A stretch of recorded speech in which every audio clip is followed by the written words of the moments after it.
Good morning student. तो जैसा कि आप सब जानते हैं, मैं हूं doctor B K Jaiswal, head department of commerce, S N Sinha college, Jehanabad.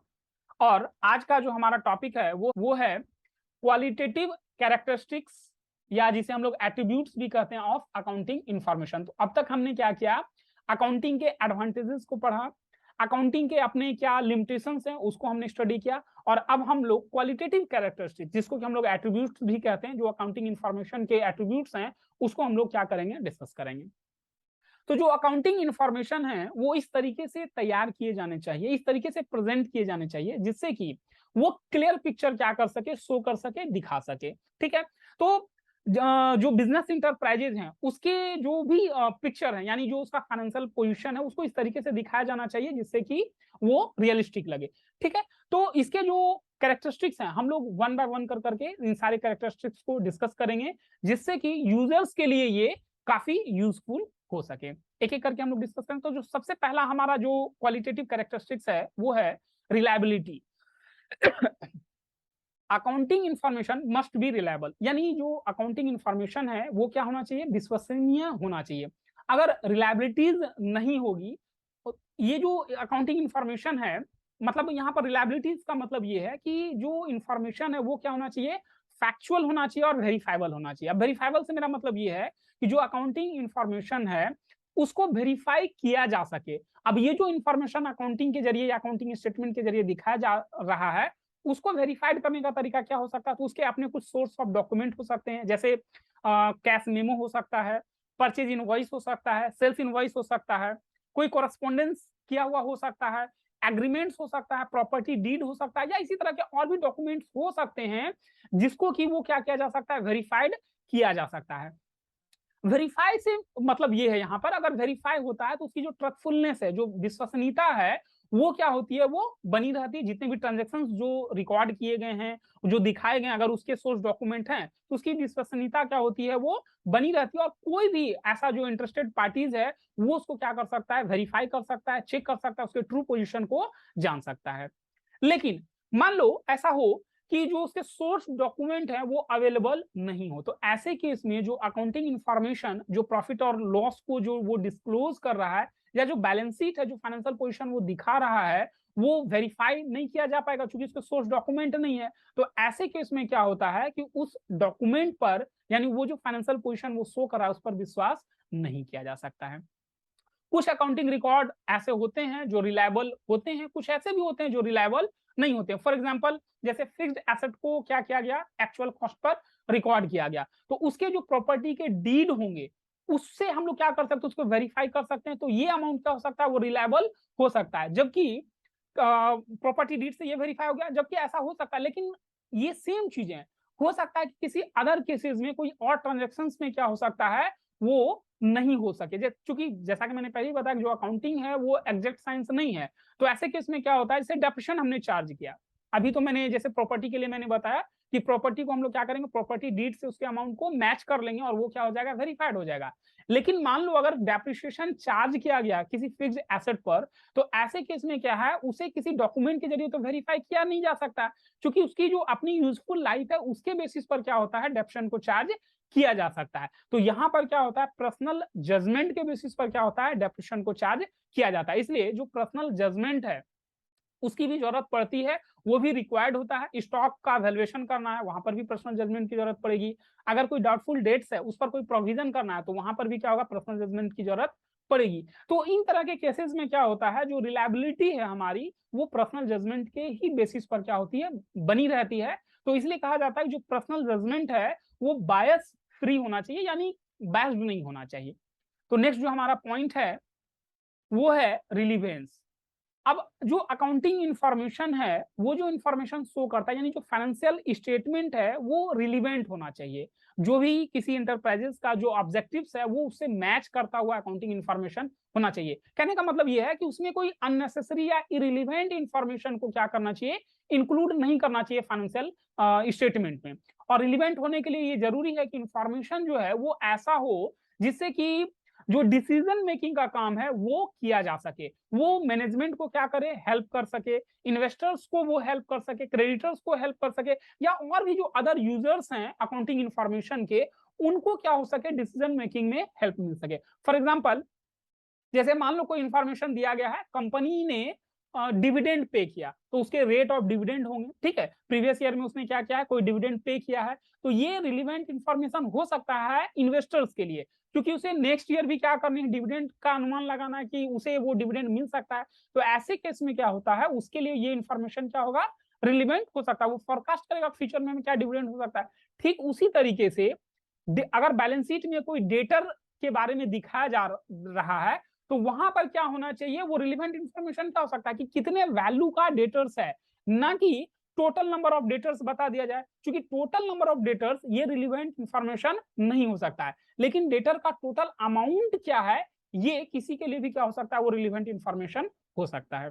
तो जो अकाउंटेंट है उसे यूजुअली इस तरह के प्रॉब्लम को फेस करना पड़ता है कि वो जो रिलीवेंट डेटा दिया हुआ, बहुत सारे डेटा है, उसमें से कौन सा डेटा रिलीवेंट है जो डिफरेंट डिफरेंट यूजर के लिए डिफरेंट डिफरेंट काम में आ सकता है। एग्जाम्पल के रूप में अभी जस्ट जो मैंने डिस्कस किया, जैसे जो बैंकर्स है उसे जो इंफॉर्मेशन चाहिए, वो इंफॉर्मेशन कोई जरूरी नहीं है कि वो इन्वेस्टर्स के लिए भी वो इंफॉर्मेशन क्या हो, काम का हो। तो ऐसे केसेस में क्या होता है, अकाउंटेंट को थोड़ी सी स्टडी करनी पड़ती है, थोड़ी मेहनत करनी पड़ती है कि जो वेरियस यूजर्स हैं उनके काम का कौन कौन सा इंफॉर्मेशन है वो फाइंड आउट उसे करना होता है, यानी जो कॉमन इंफॉर्मेशन है, जो रिलेवेंट इंफॉर्मेशन है, वो उसे क्या करना होता है, फाइंड आउट करना होता है, जिससे कि सारे यूजर्स को क्या हो सके, वो हेल्प हो सके। इसके अलावा और भी डिफिकल्टीज अराइजेस होती है, जैसे जब डिसाइड करना हो कि प्रायोरिटी किसको दी जाए, किस यूजर्स को ज्यादा प्रायोरिटी दी जाए, किसको कम दी जाए, तो ऐसे केसेस में थोड़ी सी डिफिकल्टीज अराइजेस होती है। जैसे एग्जांपल के रूप में मैं आपको बताऊं, जैसे कुछ इंफॉर्मेशन ऐसे हैं जो प्रॉफिटेबिलिटी से रिलेटेड हैं, ठीक है, वो क्रेडिटर्स के लिए रिलेवेंट हो सकते हैं, लेकिन यही ये जो प्रॉफिटेबिलिटी का जो इंफॉर्मेशन है, ये स्टेक होल्डर्स के लिए, शेयर होल्डर्स के लिए हो सकता है कि ये हार्मफुल हो जाए। बिकॉज क्या होगा, अगर कंप्यूटर को पता चल जाता है, इससे रिलेटेड कोई इंफॉर्मेशन लीक हो जाती है, तो क्या हो सकता है, कंप्यूटर कोई अलग डिसीजन ले सकता है, जिससे कि इस ऑर्गेनाइजेशन को क्या हो जाए, वो हानि हो जाए। तो ऐसे केसेस में क्या होता है, जब डिसीजन लेने की बात होती है, तो अकाउंटेंट को क्या होता है, बहुत तरह के कंसेप्ट को ध्यान में रखना होता है, लाइक मतलब concept of truth, concept of justice, concept of fairness, इन सारी चीजों को ध्यान में रखना होता है। यानी इन सारी चीजों के गाइडेंस में क्या होता है, अकाउंटेंट को कोई डिसीजन लेने चाहिए या लेना होता है। नेक्स्ट जो हमारा पॉइंट है वो है अंडरस्टैंडेबिलिटी। अकाउंटिंग इंफॉर्मेशन इस तरह का होना चाहिए, इस तरीके से प्रेजेंट किया जाना चाहिए, इस तरीके से सिंपल वे में प्रेजेंट किया जाना चाहिए, इस तरीके से लॉजिकल वे में प्रेजेंट किया जाना चाहिए, जिससे कि हर एक यूजर्स को वो समझ में आ जाए, आसानी से समझ में आ जाए। अब यूजर्स से मेरा मतलब है लाइक जैसे इन्वेस्टर्स हो गए, लेंडर्स हैं, इंप्लॉई हैं, इटीसी, तो इन सारे लोगों को क्या हो, ये इजी वे में क्या हो सके, समझ में आ जाए। कोई ऐसा पर्सन जिसे कि अकाउंटिंग का नॉलेज नहीं भी है, तो भी वैसे केस में जो अकाउंटिंग टर्मिनोलॉजी है उसे इस वे में प्रेजेंट किया जाना चाहिए, जिससे कि वो उसे समझ में आ जाए बिना किसी डिफिकल्टी के, ठीक है, या थोड़ी बहुत डिफिकल्टी के साथ उसे क्या हो, समझ में आ जाए। तो ऐसा तभी हो सकता है जब जो एक्सप्लानेटरी नोट्स है, जैसे जो भी रिलीवेंट एक्सप्लानेटरी नोट्स है, उसको क्या किया जाए, एक्सप्लेन कर दिया जाए। जो भी इंफॉर्मेशन है फाइनेंशियल स्टेटमेंट में दिया हुआ, उसके रिगार्डिंग जो भी एक्सप्लानेटरी नोट्स है उसको वो दे दिया जाए, तो इससे क्या होगा, थोड़ा सा समझने में आसानी हो जाएगी। जनरली क्या होता है, जो एक्सप्लानेटरी नोट्स है वो डेप्रिसिएशन के मेथड के बारे में क्या होता है, दिया जाता है। जैसे वैल्यूएशन ऑफ इन्वेंट्री है, उसके मेथड के बारे में दिया जाता है। कोई कंटीजेंट लायबिलिटीज है, उस केस में क्या होता है, ये एक्सप्लेनेटरी नोट्स की जरूरत पड़ती है। रिजर्व के एक्सप्लेनेशन की जरूरत पड़ती है। अब और इसके अलावा अगर कोई एक्स्ट्रा ऑर्डिनरी गेन हो गया, कोई एक्स्ट्रा ऑर्डिनरी लॉस हो गया, तो वैसे केस में कुछ कमेंट की जरूरत पड़ेगी। Disclosure of event occurring after the balance sheet बन गया, उसके बाद कोई ऐसा इवेंट घट गया जिससे कि समझ में ना आए, तो उसके रिगार्डिंग क्या है, एक्सप्लेनेटरी नोट्स देने की जरूरत पड़ती है। और ये जो एक्सप्लेनेटरी नोट्स है, ये फाइनेंशियल स्टेटमेंट को क्या होता है, और ज्यादा यूजफुल बनाता है, और ज्यादा अंडरस्टैंडेबल बनाता है, जिससे कि जो भी यूजर्स हैं उनको इजी वे में क्या होता है, ये समझ में आ जाता है। और हमारा जो सबसे लास्ट पॉइंट है वो है कंपेरेबिलिटी। अब कंपेरेटिबिलिटी जो है वो बहुत यूजफुल क्वालिटी है किसी भी अकाउंटिंग इंफॉर्मेशन का। जो फाइनेंशियल स्टेटमेंट है उसमें क्या होना चाहिए, प्रीवियस ईयर का भी फिगर को इंक्लूड करना चाहिए, साथ में करंट ईयर का भी फिगर क्या होना चाहिए, इंक्लूड होना चाहिए। जो परफॉर्मेंस है वो कंपेयर तभी किया जा सकेगा जबकि पास्ट ईयर का यानी प्रीवियस ईयर का और करंट ईयर का एक साथ उसमें दिया हुआ रहेगा। ठीक उसी तरीके से जो फाइनेंशियल स्टेटमेंट है उसको इस तरीके से तैयार किया जाना चाहिए जिससे कि प्रॉफिटेबिलिटी और फाइनेंशियल पोजीशन, जो बिजनेस ऑर्गेनाइजेशन का जो प्रॉफिटेबिलिटी है और जो फाइनेंशियल पोजीशन है उसको इजी वे में क्या हो सके, कंपेयर किया जा सके दूसरे दूसरे ऑर्गेनाइजेशन के साथ भी, यानी उसी टाइप का जो दूसरा ऑर्गेनाइजेशन है उसके प्रॉफिट से कंपेयर किया जा सके, उसके फाइनेंशियल पोजीशन के साथ कंपेयर किया जा सके। अब कंपैरिजन से हमें ये पता चलता है कि क्या हमारे स्ट्रॉन्ग पॉइंट है, क्या हमारे वीक पॉइंट है, जो भी बिजनेस एंटिटी के अपने वीक पॉइंट या स्ट्रॉन्ग पॉइंट हो सकते हैं, वो कंपेयर करने से क्या होता है, पता चल जाता है। और ये कंपेरेटिबिलिटी तभी पॉसिबल है जब डिफरेंट फर्म क्या करे, यानी इस तरह के केसेस में जो अकाउंटिंग प्रिंसिपल है वो ईयर टू ईयर क्या करे, वो सेम ही अकाउंटिंग प्रिंसिपल को क्या करे, मेंटेन करे। फॉर एग्जांपल, अगर कोई ऑर्गेनाइजेशन ऐसा है जिसने क्या क्या डिमिनिशिंग बैलेंस को, डेप्रिसिएशन का जो डिमिनिशिंग बैलेंस मेथड होता है उसको उसने सेलेक्ट किया है, अगर तो ऐसा नहीं है कि वो ईयर टू ईयर चेंज कर ले। ईयर टू ईयर चेंज करने का मतलब, कहने का मेरा मतलब ये है कि जैसे इस साल उसने डिमिनिशिंग बैलेंस मेथड यूज किया, नेक्स्ट ईयर उसने क्या क्या फिक्स्ड इंस्टॉलमेंट मेथड यूज कर लिया, तो ऐसा नहीं करना चाहिए। ऐसा करने से क्या होगा, फिर वो कंपेयर कर पाना वो ठीक नहीं हो पाएगा। ठीक है, ठीक उसी तरीके से क्या होता है, जो स्टॉक का वैल्यूएशन है वो भी कंसिस्टेंटली एक ही मेथड को क्या होना चाहिए, ईयर टू ईयर फॉलो करना चाहिए। अब कंसिस्टेंसी प्रिंसिपल का मतलब ये बिल्कुल भी नहीं है कि अगर एक मेथड किसी ऑर्गेनाइजेशन ने अडॉप्ट कर लिया तो वो कभी चेंज ही नहीं हो सकता है।